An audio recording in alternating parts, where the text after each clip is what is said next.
जय श्री राम मेरे सभी प्यारे स्टूडेंट को स्वागत है आप सभी का मेरे यूट्यूब चैनल आदि सर की मैथ्स में। आज की क्लास में हम करने वाले हैं क्लास 8th का मैथमेटिक्स का सैम्पल पेपर। हमने ये जो सैम्पल पेपर था वो स्टार्ट कर दिया था। सेक्शन नंबर डी आज की क्लास में हम करेंगे। अगर आपने पहले वाली वीडियोज़ नहीं देखी है तो डिस्क्रिप्शन बॉक्स में मैंने लिंक दिया हुआ है, आप पहले वाली वीडियोज़ ज़रूर देख लें। तो हम बढ़ते हैं सेक्शन नंबर डी की तरफ। देखिए सेक्शन नंबर डी में जो क्वेश्चन आते हैं हर क्वेश्चन 2 मार्क्स का होगा और टोटल आपको 8 मार्क्स मिलेंगे। ठीक है, 4 क्वेश्चन है। ये क्वेश्चन है 6x² y - 18xy²। याद रखना चैप्टर नंबर 12 है ये फैक्टराइजेशन। फैक्टराइजेशन में से 2 मार्क्स के 8 क्वेश्चन आते हैं। ये बहुत अच्छा चैप्टर है। ठीक है, मैंने आपको पहले भी बताया था कि आपकी एक्सरसाइज 12.1 और 12.2 को मिला के 4 क्वेश्चन आते हैं और अकेली 12.3 में से क्वेश्चन आते हैं डिवाइड वाले। तो आप अगर आप डिवाइड वाले कंप्लीट कर लेते हैं तो आपको ये कंप्लीट करने की ज़रूरत नहीं है। दोनों में से कोई भी एक कर लो, वो ज़्यादा बेटर है। अदरवाइज़ आपको करना तो पूरा ही है। ठीक है, तो बढ़ते हैं। देखिए मैं आपको एक्सप्लेन करता हूँ। Question number 6x² y - 18xy² आपको दिया हुआ है। तो आप इसको किस तरीके से करेंगे, देखिए आपको क्या करना है, फैक्टराइज करना है। क्वेश्चन नंबर फर्स्ट, यहाँ पर आपको दिया हुआ है 6x² y - 18xy²। बहुत सिंपल सा क्वेश्चन है। देखिए क्या करना है, आपको फैक्टराइज करना है। तो किस तरीके से करेंगे, आप सबसे पहले क्या करोगे, 6 और 18 किसी की डबल में आते हैं क्या? बिल्कुल। किसकी डबल में? 6 की डबल में। x² और x में कॉमन क्या आएगा, मतलब आपको क्या करना है, कॉमन लेना है। 6 और 18 6 की डबल में आते हैं तो 6 कॉमन। x² और x में कॉमन क्या आ जाएगा, x। y और y² में कॉमन क्या आ जाएगा, y। तो 6xy कॉमन आ जाएगा तो 6 मिल गया। x की पावर 2 है, एक x मिल गया तो कितने x बचे, x। y और y कॉमन, माइनस 6 की डबल में 18 आता है आपके पास 3 टाइम। x की जगह x से y की पावर 2 में से एक y मिल गया, एक y बच गया। अब कुछ हो सकता है क्या? कुछ नहीं हो सकता। तो यही आपका क्या है, आंसर। बस एक लाइन के आपको कितने नंबर मिले, 2 मार्क्स मिल गए। ये आपका क्या हो गया, आंसर। ठीक है, इसी तरीके से नेक्स्ट क्वेश्चन देखो क्या दिया हुआ है। 15 pq + 15 plus 15 plus 9q plus 25p। ये आपके पास क्वेश्चन है। ये एक बहुत इंपॉर्टेंट क्वेश्चन है, 12.1 का क्वेश्चन है ये। देखिए इसमें क्या करना है, इसमें करना ये है कि आपको ये दिया हुआ है। अब आपको अच्छे से दिखेगा। देखिए आपको क्या करना है, आपको कॉमन लेना है। हम क्या करते हैं, हम कॉमन लेते हैं। देखो वैसे तो हम जनरली क्या करते हैं, 2 में टर्म में कॉमन लेते हैं। लेकिन एक बात बताओ, इन दोनों टर्म में अगर आप कॉमन लोगे तो आपके पास 15 कॉमन आएगा। ब्रैकेट में आएगा पी क्यू। मैं यहाँ आपको बता देता हूँ। अगर सपोज करो आप इन दोनों का एलसीएम लेते हो तो आपके पास आएगा 15 pq+1। अब मुझे एक बात बताओ, इसमें मैं कुछ भी कॉमन लूँ या फिर नहीं लूँ, लेकिन मुझे पी क्यू तो नहीं मिलेगा ना। जब मुझे पी क्यू मिलेगा ही नहीं तो मेरे पास तो ब्रैकेट के अंदर आने वाली टर्म सेम नहीं आएगी। इसका मतलब इन दोनों में अगर मैं कॉमन लूँगा तो वो क्या हो जाएगा, गलत हो जाएगा। तो अब मैं क्या करता हूँ, 15 pq को तो अपनी जगह पे रखता हूँ। ये जो प्लस का 15 है ना, इसको उठा के लास्ट में ले जाता हूँ। तो क्या आ जाएगा, अब है मेरे पास 9q प्लस 25p, फिर प्लस का 15 मैंने बाद में रख दिया। अब आपका मन करेगा सर मैं 9q को यहाँ की जगह 25p को पहले लेके आ सकता हूँ, बिल्कुल लेके आ सकता हूँ, आंसर सेम आएगा। तो अपन क्या करते हैं, इस 15 को उठा के आगे रख देते हैं। अब इन दोनों में कॉमन ले लेते हैं। 15 और 9 किसकी डबल में आता है, 3 की डबल में। पी क्यू और क्यू में क्या कॉमन आएगा, क्यू। तो 3 5 जा 15, पी क्यू आपको पहले ही मिल गया। प्लस 3 की डबल में 9 कितने टाइम आता है, 3 टाइम। प्लस 25 और 15 किसकी डबल में आता है, 5 की डबल में। तो अब क्या कॉमन आएगा, 5 5 की डबल में 25 5 टाइम। पी प्लस 5 की डबल में 15 कितना टाइम आ जाएगा, 3 टाइम। तो देखो ब्रैकेट के अंदर आने वाली टर्म सेम आ गई, इसका मतलब हमारा आंसर करेक्ट है। तो पहले तो हम ब्रैकेट वाली टर्म लिख देंगे 5p+3। अब हम लिख देंगे 3q+5। अगर हम इस तरीके से कॉमन लेते हैं तो ब्रैकेट के अंदर आने वाली टर्म ये जो आ रही है ना 5p+3, ये सेम नहीं आती। तो आपका आंसर कभी नहीं आ पाता। अब बढ़ते हैं थर्ड नंबर के क्वेश्चन की तरफ। दिया हुआ है 16x² - 49। 16x² - 49। देखिए क्या करेंगे। अब मुझे एक बात बताइए, जब हम इसको सॉल्व करेंगे तो एक बात बताओ, ये 16 किसका स्क्वायर होता है, 4 का। एक्स स्क्वायर किसका स्क्वायर होता है? एक्स का। तो मैं 16x स्क्वायर को 4x का होल स्क्वायर लिख सकता हूँ। माइनस 49 होता है 7 का स्क्वायर। एक बात बताओ, 4 का स्क्वायर 16, एक्स का स्क्वायर एक्स स्क्वायर, मतलब इसको सॉल्व करने पर ये आ रहा है, तो मैं इसको ये लिख सकता हूँ। अब एक बात बताइए मुझे, इसको देख के दिमाग में घंटी बजना चाहिए। ए स्क्वायर माइनस बी स्क्वायर वाली आइडेंटिटी लग रही है। देखो ये स्क्वायर है माइनस बी स्क्वायर है, तो आइडेंटिटी होती है ए प्लस बी और ए माइनस बी, वेयर मतलब जहाँ पर ए की जगह मेरे पास क्या है, ये ए की जगह क्या है मेरे पास, ब्रैकेट में क्या है 4x, और बी की जगह मेरे पास क्या है, ये 7। ये बी की जगह मेरे पास क्या है, 7 है। तो ए प्लस बी, तो ए कितना है आपके पास 4x, प्लस बी कितना है आपके पास 7, और ये 4x माइनस 7, ए प्लस बी और ए माइनस बी। ठीक है, क्वेश्चन नंबर 4 देखते हैं। 4 आपको क्या दिया हुआ है, ए स्क्वायर प्लस 6a माइनस 16, ए स्क्वायर प्लस 6a माइनस 16। तो देखो ये किस तरीके से होगा, यहाँ क्या दिया हुआ है 16 और यहाँ क्या है 1, तो अपन क्या करेंगे, फैक्टराइज करेंगे। 16 इंटू ए स्क्वायर का कोफिशिएंट कितना है 1, तो ए स्क्वायर का जो कोफिशिएंट होगा उसको इस कांस्टेंट से मल्टीप्लाई करेंगे। कितना आ रहा है 16। 16 के दो ऐसे फैक्टर, यहाँ माइनस है तो माइनस करने पर क्या आना चाहिए, 6 आना चाहिए। माइनस करने पर 6 आना चाहिए, तो माइनस करने पर क्या आएगा 6। तो देखो 8 को 2 से मल्टीप्लाई करने पर कितना आता है 16, और 8 में से 2 माइनस करेंगे तो 6 आएगा नहीं आएगा, आएगा। तो फैक्टर बनेंगे 8, एक तो 8 और एक 2। तो ए स्क्वायर अपनी जगह पे, माइनस का 16 अपनी जगह पे, 8 और 2, तो ये 8 और ये 2, दोनों के पीछे क्या लगा देंगे अपन, ए लगा देंगे, क्योंकि यहाँ क्या लगा हुआ है ए। अब एक बात बताइए, यहाँ क्या था माइनस, तो साइन दोनों के एक जैसे आएंगे, मतलब सेम आएंगे। तो यहाँ प्लस है तो दोनों प्लस के, अब एक बार सॉरी यहाँ माइनस है तो साइन डिफरेंट आएंगे। अब यहाँ प्लस का है तो बड़ा नंबर प्लस का, और छोटा नंबर किसका आ जाएगा, छोटा नंबर आ जाएगा आपके पास माइनस का। तो एक बार चेक करिए, 8 में से 2 गए तो कितने बचे 6, तो प्लस का 6 से आ रहा है, आ रहा है। अब इन दोनों में कॉमन ले लो, ए स्क्वायर प्लस 8 में ए कॉमन लोगे तो कितना आ जाएगा ए प्लस 8, माइनस 2 कॉमन लोगे तो साइन चेंज हो जाएगा, कर देंगे चेंज। अब 2 और 16 किसकी डबल में आता है, 2 की डबल में, तो 2 कॉमन, ए ये माइनस प्लस में चेंज हो गया, और 2 8 जा 16, तो ब्रैकेट के अंदर आने वाली टर्म सेम आ गई। इसका मतलब हमारा आंसर क्या है, करेक्ट है। तो ए प्लस 8 और ए माइनस 2 आपका आंसर आ जाएगा। देखिए 1 2 3, 3 टर्म मतलब 3 स्टेप लिखी, 2 मार्क्स मिल गए। ऐसे ही यहाँ भी आपको 1 स्टेप लिखी और ये 2 स्टेप, 2 स्टेप में आंसर है, बस आइडेंटिटी लगानी है। तो जहाँ आइडेंटिटी लग रही है वहाँ आइडेंटिटी आपको लगानी पड़ेगी। तो ये क्वेश्चन इस तरीके से होते हैं। ठीक है, अब आपको कोई भी 4 क्वेश्चन करने हैं, लेकिन अपन क्या कर रहे हैं, अपन प्रैक्टिस कर रहे हैं, तो अपन ये और वाले क्वेश्चन भी करेंगे। तो देखिए क्या क्वेश्चन है, क्वेश्चन है ये फर्स्ट वाला, एक्स स्क्वायर माइनस 25, यहाँ दिया हुआ है डिवाइड, दिया हुआ है ना डिवाइड, तो डिवाइड की जगह मैं क्या लिख देता हूँ, अपॉन में क्या दिया हुआ है आपको एक्स प्लस 5, तो मैं इस तरीके से लिख रहा हूँ। अब मुझे एक बात बताइए, इसको मैं एक्स स्क्वायर लिख सकता हूँ, बिल्कुल लिख सकता हूँ। 5 का स्क्वायर लिख सकता हूँ मैं 25 को, बिल्कुल लिख सकता हूँ, अपॉन एक्स प्लस 5 अपनी जगह पे। अब मुझे ये बताइए कि यहाँ पर ए स्क्वायर माइनस बी स्क्वायर वाली आइडेंटिटी लग रही है, बिल्कुल लग रही है, ए का स्क्वायर माइनस बी का स्क्वायर, तो वो हो जाएगा आपके पास ए प्लस बी और ए माइनस बी। ठीक है, अब यहाँ पर ए की वैल्यू कितनी है एक्स है, और बी की वैल्यू कितनी है 5, तो ए प्लस बी, तो मैं इसको लिख दूंगा एक्स प्लस 5, ए माइनस बी तो मैं लिख दूंगा एक्स माइनस 5, अपॉन में मेरे पास क्या था x प्लस 5। तो बताओ x प्लस 5 x माइनस 5 दोनों के बीच में मल्टीप्लाई का साइन है, तो x प्लस 5 से x प्लस 5 कैंसिल हो जाएगा, और मेरे पास जो आंसर आ जाएगा वो आ जाएगा, जो बच गया क्या बच गया x माइनस 5, तो ये आपके पास क्या आ जाएगा आंसर। ठीक है, बढ़ते हैं नेक्स्ट क्वेश्चन की तरफ। देखिए नेक्स्ट क्वेश्चन आपको क्या दिया हुआ है, यहाँ देखिए next question 7x square Y square Z square divide 14xyz, तो मैंने इसको डिवाइड को अपॉन में लिख लिया। ठीक है, अब एक बात बताइए, यहाँ पर अगर अपन इसको सॉल्व करेंगे तो 7 से 14 कैंसिल हो जाएगा 2 टाइम। ठीक है, तो ऊपर तो है 1 और नीचे है 2, तो ये तो आ गया।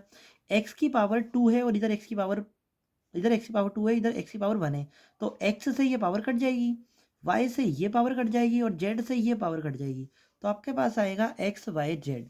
तो आपके पास आंसर आया 1/2 एक्स वाई जेड, ये आपका क्या हो जाएगा आंसर।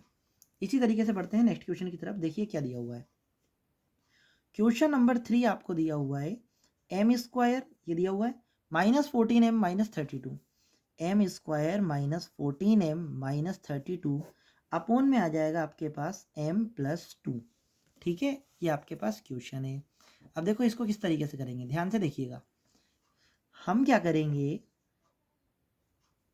एम स्क्वायर -14m -32 है, तो यहाँ क्या लिखा हुआ है 32। ठीक है, मल्टीप्लाई एम स्क्वायर का कोफिशिएंट क्या है 1 है, तो 1 से मल्टीप्लाई करेंगे, तो 32 को 1 से मल्टीप्लाई करा तो कितना आया 32। 32 के दो ऐसे फैक्टर माइनस करने पर 14 आए, तो बताओ 16 2 या 32 होते हैं, बिल्कुल। और 16 में से 2 गए तो कितना आया 14, तो क्या बनेंगे फैक्टर, एक तो 16 और एक 2। तो देखो एम स्क्वायर की जगह एम स्क्वायर, -32 की जगह -32, यहाँ माइनस है, चलो छोड़ो, यहाँ 16 है और यहाँ 2 है, तो दो फैक्टर बने, एक तो 16 बना और एक 2 बना। दोनों के पीछे क्या लगा देंगे, m लगा देंगे। क्यों, क्योंकि यहाँ m लगा हुआ है। पहले वाले क्वेश्चन में a लगा हुआ था तो हमने a लगाया था, अब m लगा हुआ है तो m लगाएंगे। यहाँ माइनस है तो साइन अलग लगाएंगे। अब आपके पास ये किसका है, माइनस का, मतलब रिजल्ट है ना ये, इसको ब्रेक करके तो लिख रहे हैं अपन। अगर रिजल्ट माइनस का है तो रिजल्ट माइनस का कब आता है, जब बड़ा नंबर माइनस का हो। तो 16 और 2 में बड़ा कौन है 16, तो 16 तो आ जाएगा माइनस का, तो दूसरा किसका आ जाएगा प्लस का। अपोन में क्या चल रहा है m+2, फिर इक्वल टू, अपोन में m+2 है। अब एम स्क्वायर -16m में से कॉमन लोगे तो क्या कॉमन आएगा m, तो यहाँ आएगा आपके पास m-16 प्लस 2m-32 में कॉमन आएगा 2, तो 2 कॉमन लोगे तो यहाँ कितना आ जाएगा m-2 की डबल में 32 16 टाइम आता है, तो कितना आ गया 16 आ गया। अब आगे देखिए, यहाँ m+2 इनोमिनेटर में साथ में चलेगा, ब्रैकेट के अंदर आने वाली टर्म सेम आ गई तो m-16 और यहाँ पर ये m+2 अपोन में m+2 साथ में चल रहा है, तो m+2 से m+2 कटेगा नहीं कटेगा, कट जाएगा, तो आपके पास आंसर आ जाएगा m-16। ये आपका क्या हो गया आंसर, बस इतना करना था। ठीक है, बढ़ते हैं नेक्स्ट क्वेश्चन की तरफ। देखिए नेक्स्ट क्वेश्चन क्या दिया हुआ है, नेक्स्ट क्वेश्चन है आपके पास p की पावर 3 q की पावर 6 माइनस p की पावर 6 q की पावर 3, p की पावर 3 q की पावर 6 माइनस p की पावर 6 q की पावर 3 और डिवाइड में आपको दिया हुआ है p की पावर 3 q की पावर 3, ये आपको दिया हुआ है। तो बिल्कुल टेंशन लेने की ज़रूरत नहीं है। क्या करेंगे हम सबसे पहले लेंगे कॉमन, क्योंकि हमें और कुछ दिख ही नहीं रहा। तो देखो कॉमन लेते हैं, तो p की पावर 3 p की पावर 6 में से कॉमन क्या आएगा, छोटी पावर। q की पावर 6 और q की पावर 3 में से कॉमन कौन आएगा, q की पावर 3, तो कॉमन लेंगे तो p की पावर 3 तो पूरा का पूरा मिल गया, q की पावर 6 में से q की पावर 3 आ गया तो कितना बचा q की पावर 3, p की पावर 6 में से p की पावर 3 आ गया तो कितना बचा p की पावर 3 और q की पावर 3 कॉमन आ गया। यहाँ है आपके पास p की पावर 3 और q की पावर 3, ये पूरा का पूरा कैंसिल, तो आपके पास आंसर आ गया q की पावर 3 माइनस p की पावर 3, ये आपका क्या हो गया आंसर। अब आपने क्या किया, ये जितने भी फैक्टराइज वाले क्वेश्चंस थे आपके पास, ये वाले क्वेश्चन, ये पूरे के पूरे आपके क्या हो गए कंप्लीट। ये चारों मैंने बता दिए और ये चारों भी मैंने आपको बता दिए, तो ये सारे के सारे क्वेश्चन इस तरीके से होते। ये 8 के 8 क्वेश्चन मैंने आपको बता दिए हैं। अब बढ़ते हैं नेक्स्ट क्वेश्चन की तरफ। देखिए नेक्स्ट क्वेश्चन क्या दिया हुआ है, क्वेश्चन नंबर 24, 4 + 4 8 मार्क्स का, मतलब आपके पास ये जो दोनों क्वेश्चन है, ये भी 4 मार्क्स का और ये भी 4 मार्क्स का। देखो कितना सिंपल क्वेश्चन है, बहुत अच्छी बात है। अपन को क्या चाहिए, अपन को तो नंबर से मतलब है। तो देखो क्वेश्चन देखो, find the value of x in the given figure. Given figure में आपको एक्स की वैल्यू फाइंड करनी है, तो एक्स की वैल्यू कैसे फाइंड करेंगे। देखो एक बात बताओ, यहाँ पर ये क्वेश्चन है 24 वाला, चलो देखिए आपको फिगर दिया हुआ है, आपको एंगल एक्स फाइंड करना है। पहले देखो एंगल एक्स जो है वो इस ट्राइंगल का कौन सा एंगल है, एंगल एक्स जो है वो इस ट्राइंगल का कौन सा एंगल है, एक्सटीरियर एंगल है। यहाँ एक्सटीरियर एंगल पता है, अच्छी बात है। यहाँ भी एक्सटीरियर एंगल पता है, लेकिन यहाँ पता नहीं है। अगर हमें ये एक्सटीरियर एंगल मिल जाता है, अगर हमें ये एक्सटीरियर एंगल मिल जाता है तो हम ये बोल सकते हैं कि sum of exterior angle is 360 degree. तो मैं क्या करता हूँ, इस वाले एंगल को मान लेता हूँ 1। ठीक है, मैं क्या करता हूँ, इस वाले एंगल को 1 मान लेता हूँ। तो मैं लिख सकता हूँ क्या कि 1 और 80 डिग्री क्या है, लीनियर पेयर है। तो देखो कैसे करेंगे, मैं यहाँ आपको एक्सप्लेन करता हूँ। देखिए फिगर यहाँ पे दिया हुआ है, यहाँ पे मैं आपको सॉल्यूशन बताता हूँ। ये आप देखिएगा, देखो ये, अब सुनो मेरी बात, इस वाले को मैंने क्या माना, एंगल 1 मान लिया। तो मैं लिखूंगा क्वेश्चन नंबर 24 का फर्स्ट है ये, मैं लिखूंगा कि एंगल 1 प्लस ये कितना है 80 डिग्री इक्वल टू हो जाएगा 180 डिग्री, और ब्रैकेट में मैं लिख दूंगा लीनियर पेयर, कि ये दोनों के दोनों लीनियर पेयर एंगल है, इसलिए इनका सम कितना हो जाएगा 180 डिग्री हो जाएगा।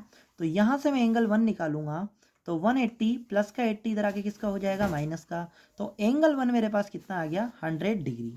अब मेरी बात ध्यान से सुनना, यहाँ पर मेरे पास जो ट्राइंगल था उसमें मुझे एक्सटीरियर एंगल मिल गया, यहाँ भी मुझे एक्सटीरियर एंगल पता है, और जो एंगल एक्स है वो भी क्या है एक्सटीरियर एंगल है। तो मैं यहाँ डायरेक्ट लिख सकता हूँ कि एंगल एक्स है, एक क्या है 130, और एक अभी अभी निकाला है क्या 100 डिग्री।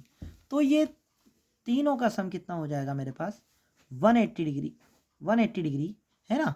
और मैं क्या लिख दूंगा सम ऑफ एक्सटीरियर एंगल। ये गलती मत कर देना, याद रखना ये गलती बिल्कुल भी नहीं करनी है, क्योंकि आपके दिमाग में एक ही चीज़ चलेगी कि ट्राई की बात कर रहे हैं तो ट्राई एंगल के ऑल एंगल का सम 180 होता है। बिल्कुल नहीं करना है ये बात।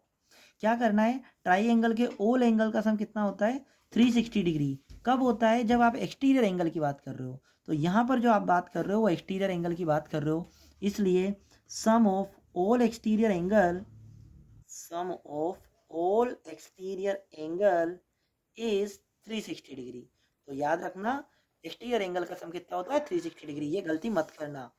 अब देखो एंगल x 130 प्लस 100 कितना हो जाएगा 230 degree equal to 360। Angle x की वैल्यू आपको फाइंड करनी है, तो प्लस का 230 इधर आके किसका हो जाएगा माइनस का।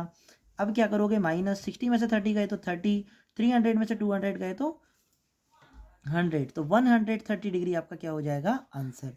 अब एक बात बताऊं आपको, बस आपको इतना सा करना था, और इतना सा करने के आपको 4 मार्क्स मिलेंगे। लेकिन 4 मार्क्स कटेंगे कहाँ, कटेंगे यहाँ पर अगर आपने लीनियर पेयर नहीं लिखा, और अगर आपने ये रीज़न नहीं लिखा, तो रीज़न नहीं करने के आपको आपके मार्क्स कटेंगे। तो ये 1 मार्क्स का कटेगा, 1 मार्क्स इसका कटेगा, और 1 मार्क्स और 1 मार्क्स, तो टोटल 4 मार्क्स का क्वेश्चन था। तो ये इस तरीके से डिवाइड होते हैं, तो रीज़न लिखना बहुत ज़्यादा कंपलसरी है, ये बात आप ध्यान रखना।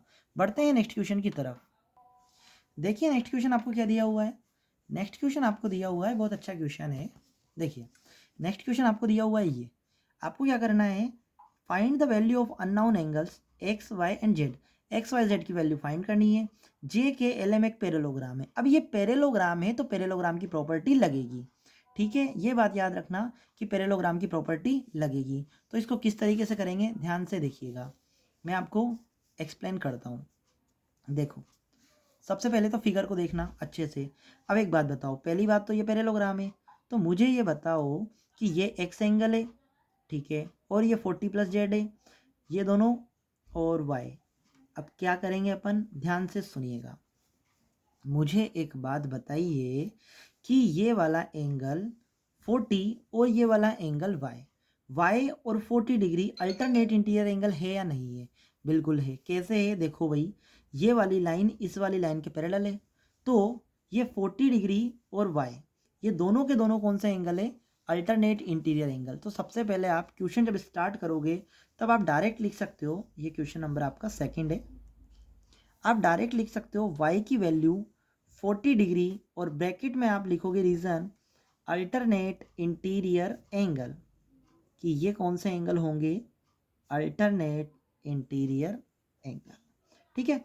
अब आगे बढ़ते हैं। देखो अब ये पूरा का पूरा एंगल 40 प्लस जेड, मैं आपको ऐसे एक्सप्लेन करूँगा। देखो ये पूरा का पूरा एंगल 70 डिग्री, और ये पूरा का पूरा एंगल, ये पूरा एंगल, ये पूरा एंगल, और ये दोनों के दोनों करेस्पॉन्डिंग एंगल है। देखो ये वाली लाइन, ये वाली लाइन इस वाली लाइन के पैरेलल है, तो देखिए ट्रांसवर्सल का काम कर रही है। अब ये ट्रांसवर्सल का काम कर रही है, तो नीचे की तरफ बनने वाला एंगल और इधर भी नीचे की तरफ बनने वाला एंगल कौन से एंगल होते हैं, करेस्पॉन्डिंग एंगल। तो 40 प्लस जेड ये पूरा एंगल, और ये 70 डिग्री, ये आपस में क्या हो जाएंगे इक्वल। तो मुझे ये बताइए कि ये 40 प्लस जेड, ये पूरा का पूरा एंगल किसके इक्वल हो जाएगा, 70 डिग्री के। क्यों हो जाएगा, क्योंकि ये क्या होते हैं, करेस्पॉन्डिंग एंगल होते हैं। तो हम यहाँ लिखेंगे करेस्पॉन्डिंग एंगल। अब ये करेस्पॉन्डिंग एंगल, देखिए इधर दिख नहीं रहा होगा आपको, अब देखिए 40 प्लस जेड कौन से एंगल हो गए, करेस्पॉन्डिंग एंगल, ठीक है। यहाँ पर आपको फिगर भी दिख जाएगा, 40 प्लस जेड 70 डिग्री। तो मेरे को बताओ जेड की वैल्यू अगर मुझे फाइंड करनी है, तो 70 प्लस का 40 इधर आके किसका हो जाएगा, माइनस का। तो जेड की वैल्यू मेरे पास कितनी आ गई, 30 डिग्री, ठीक है। अब मेरे पास वाई की वैल्यू आ गई, मेरे पास जेड की वैल्यू आ गई, मुझे क्या चाहिए, एक्स चाहिए। अब एक बात बताना मुझे, ये पूरा का पूरा एंगल, ये पूरा का पूरा एंगल और ये वाला एंगल कौन सा एंगल है? ये एंगल है आपके पास को इंटीरियर एंगल, ये वाला एंगल और ये वाला एंगल। तो इस वाले एंगल का नाम तो क्या है 40 प्लस जेड और इसका नाम क्या है एक्स। तो मैं लिख सकता हूँ कि 40 प्लस जेड और एंगल एक्स दोनों का सम कितना हो जाएगा 180 डिग्री। क्यों? क्योंकि ये एंगल है को इंटीरियर एंगल और हम अच्छी तरीके से जानते हैं कि अगर दो लाइन पैरेलल है तो फिर ट्रांसवर्सल से बनने वाले को इंटीरियर एंगल का सम कितना होता है 180 डिग्री। तो इन दोनों का सम 180 हो जाएगा। 40 प्लस जेड की वैल्यू अभी अभी फाइंड करिए कितनी आई थी 30, तो एक्स की वैल्यू अब हम फाइंड कर सकते हैं। 40 प्लस 30 हो जाएगा आपके पास 70 और यहाँ पर x की वैल्यू निकाल लेंगे 180 प्लस का 70 इधर आके किसका हो जाएगा माइनस का, तो x की वैल्यू आ जाएगी आपके पास 110 डिग्री। तो ये आपके पास आ गई x की वैल्यू, ये आपके पास आ गई z की वैल्यू और ये आ गई आपके पास y की वैल्यू। तो ये इतना सा करने के आपको कितने नंबर मिलेंगे 4 मार्क्स। तो ये बात ध्यान रखना, आपके कंसेप्ट क्लियर होंगे तभी आप क्वेश्चंस कर पाओगे। आगे बढ़ते हैं, देखिए क्वेश्चन नंबर ये कौन सा है क्वेश्चन, यहाँ देखते हैं। Find the value of X and Y in the given parallelogram. मतलब आपको क्या करना है, आपको करना ये है कि जो आपने क्वेश्चंस थे ये और वाला क्वेश्चन है, अब हम प्रैक्टिस कर रहे हैं तो देखो हम तो सारे करेंगे, तो ध्यान से देखिएगा। अब मैं यहाँ पे इसको आपको ओरली बताऊंगा, सुनो।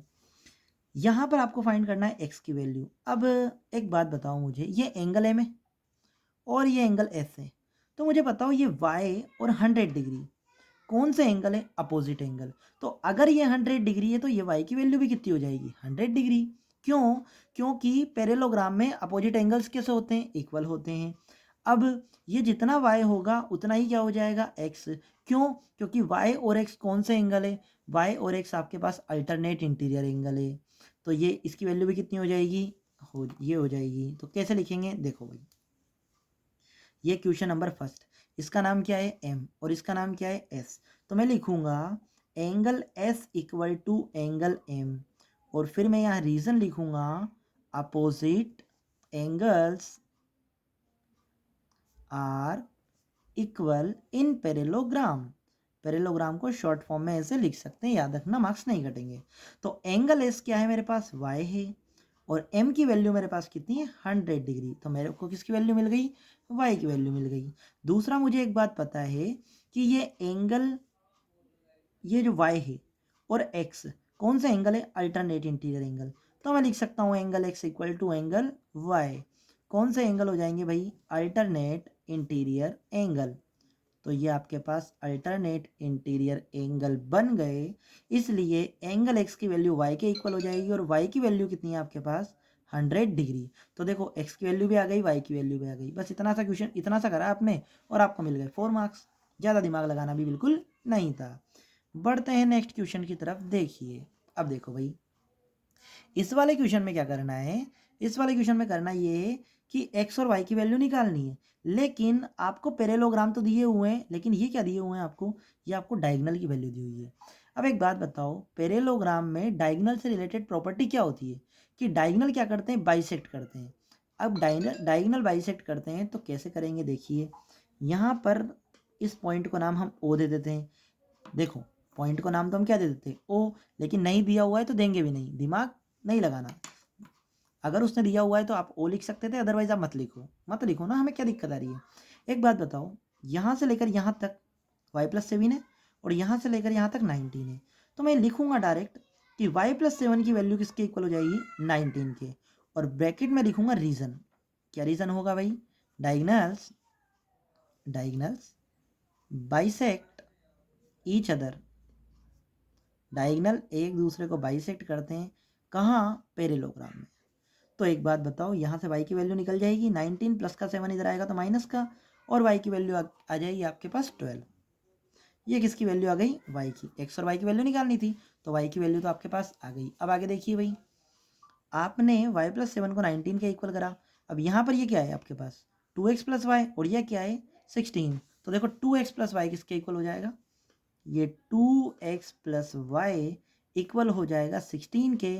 और वही ये जो बात आपने लिखी थी यहाँ पर कि डायगोनल्स क्या करते हैं बाइसेक्ट करते हैं each other in parallelogram, each other in parallelogram, parallelogram में डायगोनल बाइसेक्ट करते हैं।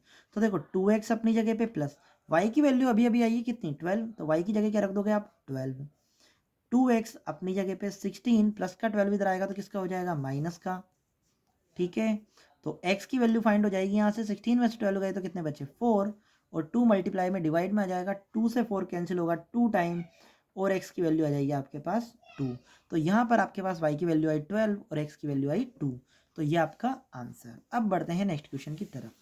देखिए नेक्स्ट क्वेश्चन आपको क्या दिया हुआ है, नेक्स्ट क्वेश्चन आपको दिया हुआ है क्वेश्चन नंबर 25। ये आपका लास्ट क्वेश्चन है और बहुत अच्छा क्वेश्चन है।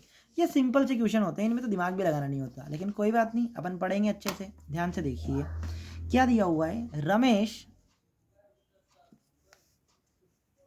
अब देखिए Ramesh drives the scooter, Ramesh scooter drive करता है at a speed of 30 kilometre per hour, 30 kilometre per hour की स्पीड से, है ना।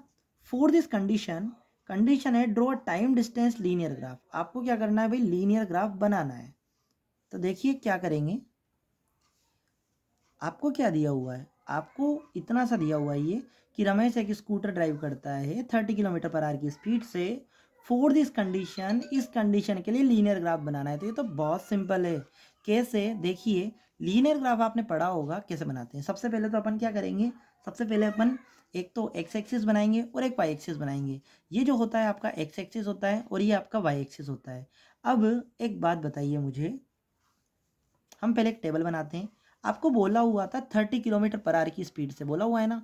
तो मुझे एक बात बताओ, एक घंटे में मतलब 1 आवर में कितने डिस्टेंस कवर करेगा 30 किलोमीटर। 2 आवर में कितनी करेगा 2 मल्टीप्लाई 30 60, 3 आवर में 90, 4 आवर में 120। तो यहाँ पर ये जो बात है, एक बात बताइए कि ये जो आपने बनाया 1 आवर में 30 किलोमीटर, 2 आवर में 60 किलोमीटर, 3 आवर में 90 और 4 आवर में 120, तो इसका अगर आप ग्राफ बनाओगे तो कैसे बनाओगे। सबसे पहले आप क्या करोगे, टाइम लिख दोगे हार्स में। तो आप यहाँ स्केल लोगे ना जो बराबर लोगे, तो ये 1 2 3 4 मतलब एक एक बॉक्स का, तो 1 2 3 4 5 6 7 8 लिख देना। उसके बाद आपके पास जो यहाँ पर जो आपके पास गैप है वो 30 30 का है, तो आप गैप भी 30 30 का ही लेना। तो देखो आपने लिया ये एक बॉक्स बराबर 30 30 60 90 120 150 180 150 तक भी ले लेना। आपके पास जो फर्स्ट कोऑर्डिनेट है वो क्या है, वो है आपके पास 1,30, मतलब एक्स एक्सिस पे 1 और वाई एक्सिस पे 30। तो देखिए एक्स एक्सिस पे 1 और वाई एक्सिस पे कहाँ तक चलेंगे 30 तक। तो 30 कहाँ आ रहा है यहाँ, तो फर्स्ट पॉइंट का बनेगा यहाँ 1 पॉइंट, मतलब ये 1 आर और ये 30 किलोमीटर डिस्टेंस, तो 130 इस पॉइंट पे आएगा। फिर आपको वो क्या बोला हुआ है, देखो 2 है और आपके पास 60 है, तो 2,60। तो देखो यहाँ एक्स एक्सिस पे चलेंगे अपन 2 और कहाँ तक चलेंगे 60 तक। तो 60 कहाँ आ रहा है, यहाँ आ रहा है, तो 60 के बिल्कुल सामने। ऐसे ही 3 के सामने, इधर से 3 और इधर 90, ये देखिए यहाँ पर 3 और ये 90, ये 3 और ये 90, तो ये 3 और ये 90, तो एक्स एक्सिस पे चलेंगे 3 और वाई एक्सिस पे चलेंगे 90। इसी तरीके से 4 से 120। अब आप क्या करोगे, ये जो ग्राफ है ना, ये चारों पॉइंट आए, इन चारों पॉइंट को स्केल से ड्रॉ कर दोगे। जब आप स्केल से इनको ज्वाइन कर दोगे तो एक बिल्कुल सीधी लाइन आएगी जो कि इस पॉइंट से जाएगी, और इसको हम बोलते हैं ओरिजिन। जब ये लाइन ओरिजिन से पास होती है तब हम इसको बोलते हैं, ये लिख रहा है ना लीनियर ग्राफ, तब कब बोलेंगे जब ये ओरिजिन से पास होगी। अगर ये ओरिजिन से पास नहीं होगी तो ये लीनियर ग्राफ नहीं बनेगा। ठीक है, आई होप आपको समझ में आ गया होगा। अब बढ़ते हैं नेक्स्ट क्वेश्चन की तरफ। देखो ये क्वेश्चन इंपॉर्टेंट है, बहुत बार एग्जाम में आता है ये क्वेश्चन। क्या दिया हुआ है आपको, अब मैं आपको एक मजे की बात बताऊं। आपने क्या किया, ये नॉर्मल सी बात है, 1 आवर 30 किलोमीटर है तो 2 आवर 60 किलोमीटर होगा। उसके बाद आपने सीधा सा सिंपल सा ग्राफ बनाया है, बस इतना करने के आपको 8 मार्क्स मिलेंगे। तो ये जो चैप्टर है ना, ये फ्री का चैप्टर है, फ्री में मार्क्स मिलते हैं इसमें, ज़्यादा दिमाग नहीं लगाना होता है इसमें।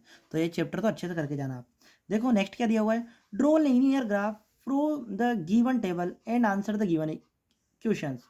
मतलब आपको टेबल दी हुई है, उसके अकॉर्डिंग आप ग्राफ बनाओगे, उसके बाद आप क्या करोगे, क्वेश्चंस के आंसर दोगे। तो क्वेश्चन अपन बाद में पढ़ेंगे, पहले ग्राफ बनाएंगे। देखो भाई क्या दिया हुआ है, स्क्वायर की साइड दी हुई है और पेरीमीटर दिया हुआ है। अब आपको कोई लेना देना नहीं है कि स्क्वायर की साइड दी हुई है या आपको एरिया दिया हुआ है, पेरीमीटर दिया हुआ है, हमें कोई लेना देना नहीं है। हमें फर्स्ट में जो मिल रहा है ना वो तो हम एक्स एक्सिस मानेंगे और लास्ट में जो दिया हुआ है ना हम उसको वाई एक्सिस मानेंगे। तो याद रखना एक्स एक्सिस पे क्या चलेगा 3, 5, 6, 8, 9। तो क्या आपके पास गैप सेम है? नहीं, अलग अलग है। तो अपन भी क्या करेंगे, इसका जो स्केल मानेंगे ना वो इसी तरीके से मानेंगे। तो देखिए यहाँ आप जो स्केल मानोगे वो 1 से मानना, मतलब ये 1, 2, 3, 4, 5, 6, 7, 8, 9, 10, 11। क्यों? क्योंकि गैप सेम नहीं है तो अपन ने भी सेम नहीं माना। फिर क्या दिया हुआ है देखो यहाँ पर आपको दिया हुआ है नेक्स्ट कि पेरीमीटर जो है वो 12, 20, 24, 32, 36। तो ये तो आपको समझ में आ रहा है 4, 4 का गैप है। तो आप क्या कर सकते हो 4, 4 का गैप ले सकते हो। तो 4, 4 का गैप लोगे। देखिए यहाँ आपने 0 से लेकर 4, फिर 8, फिर 12, 16, 20, 24, 4, 4 का आपने गैप ले लिया। ठीक है, गैप लेने के बाद देखो यहाँ बनाई हुई है, मैं भी क्यों परेशान हो रहा हूँ पीछे से देख के। अब देखो यहाँ पर 3, 12 ये दिया हुआ है। तो अगर मैंने अभी आपको बताया है ये एक्स एक्सिस होता है और ये वाई एक्सिस मानेंगे, तो अगर ये 3 है ये 12 है तो इसके जो कोऑर्डिनेट बनेंगे वो 3, 12 बनेंगे, इसके 5, 20 बनेंगे, इसके 6, 24 बनेंगे, इसके 8, 32 बनेंगे और इसके 9, 36। ये आपको दिया हुआ है ना, अपन ने इसमें दिमाग नहीं लगाया। अब एक बात बताओ 3, 12 तो देखो एक्स एक्सिस पे कितना चलेंगे 3, 1, 2, 3 और वाई एक्सिस पे कितना चलेंगे 12। तो वाई एक्सिस पे चलने के लिए कहाँ चलेंगे, ऊपर वर्टिकल चलेंगे अपन। तो ऊपर की तरफ चलेंगे और कहाँ रुक जाएंगे 12 पे रुक जाएंगे। तो 12 पे अपन क्या करेंगे एक पॉइंट डिनोट कर देंगे। फिर नेक्स्ट आपके पास क्या है 5, 20। तो एक्स एक्सिस पे चलेंगे अपन 5 और वाई एक्सिस पे हम चलेंगे बिल्कुल सीधा, मतलब वर्टिकली कहाँ पे आके रुक जाएंगे, बिल्कुल 20 के सामने। तो 20 के सामने आपके पास क्या आ जाएगा, पॉइंट आ जाएगा। इसी तरीके से 6, 24 तो एक्स एक्सिस पे 6 और वाई एक्सिस पे वर्टिकल चलेंगे तो 24 के बिल्कुल सामने। उसके बाद 8, 32 तो एक्स एक्सिस पे चलेंगे 8 और यहाँ पर 32 के सामने अपन रुक जाएंगे। ठीक है, फिर 9, 36 तो 0 से अपन चलेंगे 9 और बिल्कुल वर्टिकली चलेंगे तो यहाँ 36 पे आके रुक जाएंगे। और रुकने के बाद जितने भी पॉइंट है सबको स्केल से ज्वाइन कर देंगे। जैसे ही स्केल से ज्वाइन करेंगे तो ये यहाँ 0 पे आ जाएगा और 0 पे आने की वजह से ये कौन सा ग्राफ बन जाएगा, ये ग्राफ बन जाएगा लीनियर ग्राफ। याद रखना ये लीनियर ग्राफ कब है, जब ये ओरिजिन से पास होता है। तो ये लीनियर ग्राफ बन गया। अब आगे बढ़ते हैं, एक बात और ध्यान से सुन लेना, square side of square in centimetre, perimeter of square in centimetre, यहाँ से टीपना है आपको, मतलब यहाँ से लिखना है ना, ज़्यादा दिमाग नहीं लगाना। जैसा लिखा हुआ है सेम टू सेम डिट्टो वैसा लिखना है। दूसरी बात आपको एक बात और ध्यान रखनी है, स्केल लिखना है। क्यों? क्योंकि हमने ये जो बॉक्स होते हैं ना, जैसे आपने इसमें दिए हुए हैं, यहाँ दिया हुआ है, यहाँ अच्छे से समझोगे आप, यहाँ पर ये जो बॉक्स दिए हुए हैं, ठीक है, तो एक बॉक्स को एक यूनिट मानते हैं। क्या मानते हैं? एक यूनिट। तो मैंने यहाँ 1, 2, 3, 4 लिखा हुआ है ना, एक बॉक्स इक्वल टू 1 यूनिट। तो मैंने यहाँ लिख दिया 1 unit equal to 1 R. 1 R क्यों लिखा? क्योंकि ये जो था आपके पास टाइम वो आर्स में था। तो आपने क्या लिखा कि एक बॉक्स बराबर क्या मान रहे हो आप, 1 आर, और बॉक्स को क्या बोलेंगे, यूनिट। तो 1 यूनिट इक्वल टू 1 आर। अब दूसरी बात, अगर आप वर्टिकली चल रहे हो वाई एक्सिस पे, तो वाई एक्सिस पे एक बॉक्स की डिस्टेंस कितनी मानी है आपने, 30 किलोमीटर। तो आप क्या करोगे, यहाँ लिख दोगे एक बॉक्स मतलब यूनिट, तो 1 यूनिट इक्वल टू 30 किलोमीटर। ये एक्स एक्सिस का स्केल है और ये वाई एक्सिस का स्केल है। तो ये बात याद रखना, स्केल भी लिखना कंपलसरी है, अदरवाइज नंबर कटते हैं। अब आगे बढ़ते हैं। देखिए मैंने अभी अभी आपके पास ग्राफ बनाया है। अब ग्राफ बनाने के बाद क्वेश्चन थे 2, ठीक है, ये ग्राफ था आपके पास 4 मार्क्स का, 2 मार्क्स के दोनों क्वेश्चन है। तो देखो क्वेश्चन क्या है, does the graph passes through the origin. क्या ग्राफ ओरिजिन से पास होता है? बिल्कुल, अभी अभी हमने देखा है कि ये जो ग्राफ है ये किससे पास हो रहा है, ओरिजिन से। इस पॉइंट को अपन क्या बोलते हैं, ओरिजिन। तो ये ओरिजिन से पास हो रहा है, तो यहाँ हमने लिख दिया yes the graph passes through the origin. ठीक है, आगे क्या दिया हुआ है आपको, आगे आपको दिया हुआ है what would be the perimeter of square whose side is 4 centimetre. अगर आपको साइड दी हुई है तो पेरीमीटर क्या होगा। अभी अभी हमने ग्राफ बनाया है, तो देखिए अगर आप 4 साइड की बोल रहा है तो साइड क्या थी आपके पास, देखिए यहाँ पे साइड आपके पास क्या थी, ये जो साइड थी ना हमारे पास, ये साइड हमारे पास एक्स एक्सिस थी। तो साइड की वैल्यू कितनी है 4। तो देखो 1, 2, 3, 4। अब 4 से हम वर्टिकली अगर चलते हैं तो इस पॉइंट पे आकर मिलेंगे, और ये इस पॉइंट को जब यहाँ देखेंगे तो ये कहाँ मिल रहा है हमें, 16 पे। तो आंसर क्या हो जाएगा, 16 सेंटीमीटर उसका पेरीमीटर। तो यहाँ लिखा हुआ है the perimeter of the square will be 16, यहाँ सेंटीमीटर आएगा 16 centimetre, whose side is 4 centimetre. तो आंसर आपको इतना कुछ लिखना, आपको डायरेक्ट आंसर लिखना है पेरीमीटर इक्वल टू 16 सेंटीमीटर। तो ये आपका जो आपका मॉडल पेपर फर्स्ट था ये कंप्लीट हो गया है। याद रखना मॉडल पेपर अच्छे से कंप्लीट कर लेना, क्योंकि मॉडल पेपर में से सीधे क्वेश्चन आते हैं। आई होप आपको मेरा पढ़ाना अच्छा लगा होगा, सब क्वेश्चन समझ में आ गए होंगे। अगर किसी क्वेश्चन में डाउट है तो डिस्क्रिप्शन बॉक्स में कमेंट बॉक्स में लिख दें और मुझसे पूछ लें, ठीक है। आई होप मेरा पढ़ाना अच्छा लगा होगा। वीडियोस को लाइक करें और चैनल को सब्सक्राइब करना ना भूलें। Thank you guys.